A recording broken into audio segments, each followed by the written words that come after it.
One of the aims of this exhibition is to introduce visitors to Pacific Asia Museum to a very important aspect of East Asian culture, the teachings of Confucius. His philosophy of respect, kindness, loyalty, filial piety, and the importance of education has been so pervasive throughout the cultures of East Asia that the arts of the region have overflowed with images relating to his teachings. In order to get a sense of the impact of Confucius in Southern California, we've interviewed several members of our community to see what Confucius means to them.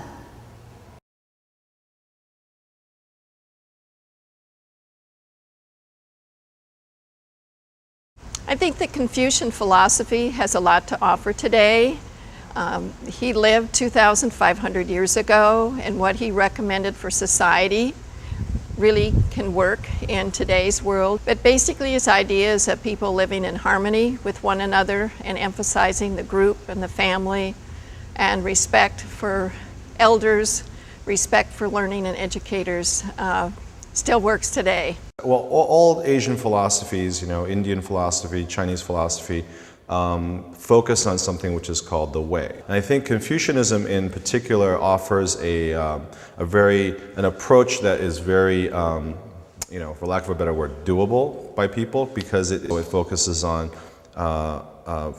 helping people understand that the things that they do can have a broad impact on their families, on their community, and that in turn will also influence the society in general, the government. And when I take the children around to view anything of Confucianism nature, I tell them, do they know the golden rule?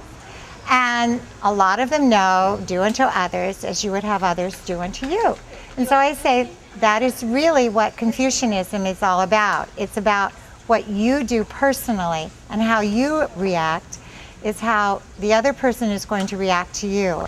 A lot of the times my mom would say these kind of cryptic things in Chinese and then translate them into English whenever me and my brother were misbehaving. And it really, really bothered me a lot, but I guess they were all Confucian. And there was this one thing she would say is, the younger should obey the elder, but the elder should let the younger.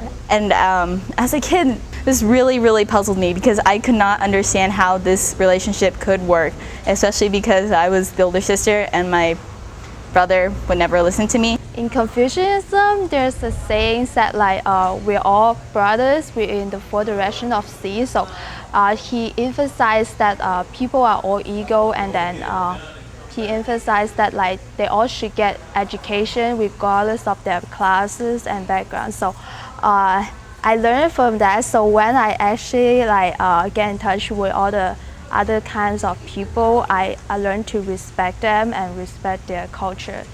Confucianism expresses really about loyalty and humbleness. Normally in the Western cultures, I might think that if we talk to other people, it's it might come off as aggressive, while being humble, you express calmly and things like that, and loyalty to your family, your friends. I've had to learn a lot about how the belief system is reflected in the art and how that relates to how people have seen beauty.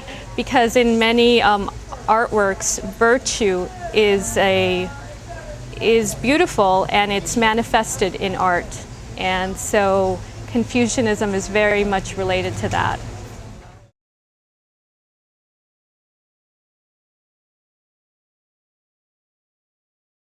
The value of learning, it's very similar from both cultures, in my opinion. We value people who are knowledgeable. You learn more and more, and I think that's very similar from both cultures. And also the value of being the perfect man. You have, all people need to strive, have to be successful, and that is also similar. It's different, maybe different approaches, but it's very similar from the Asian culture and the Western culture. I think that the Confucian values are the best part of American values. That we all know our place in society, that we honor all members of our society, all relationships in our society, I think, that we honor people, we respect people, we give to others, we are fair, we are honest. I think those are very basic Confucian ideals, and hopefully those are very basic American ideals as well.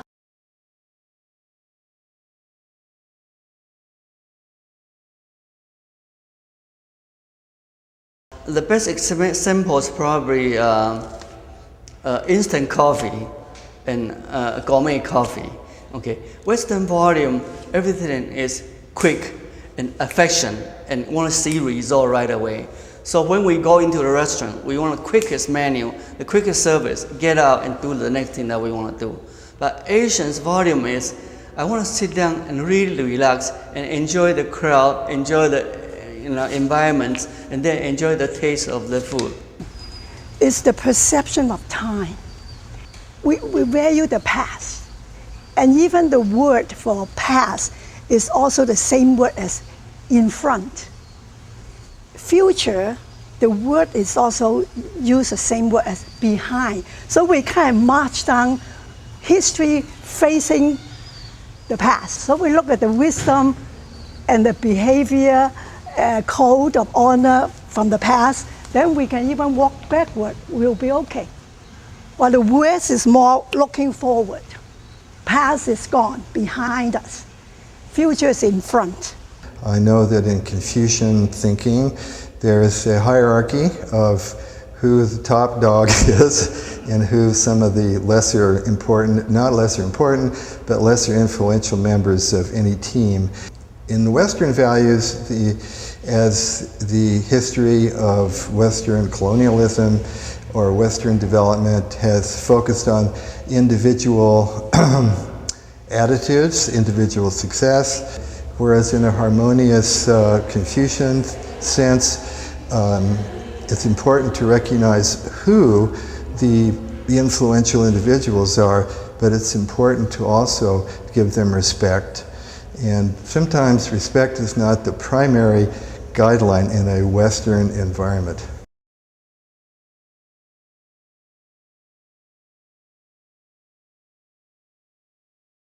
As I was growing up in the state where my parents do not speak the languages, and they will never get involved with the community because they don't know how to communicate or they don't understand. So as I was growing up and I become my parents, I choose to get involved and become very involved and become a real community advocate in voluntarism. I find that is a parallel between volunteering and the understanding of Confucius, because Confucius is saying that you self-govern yourself and discipline yourself to be a better contributor to your community. You know, it's always about being first. That's the way I learned to do things. And I think a much more Confucian ideal is to try to work together with other people. And it's much more about, not even about individual achievement, but trying to work together, as a group. And there's something you gain from that. There's a very strong sense of harmony. There's a very strong sense of community that you can develop with other people. Nowadays, with so much cut in our education budget, that too many of our students leave high school, 12th grade high school, and college without much knowledge of anything excepting their specialty. And I think that's too bad. I think education means to educate the whole person.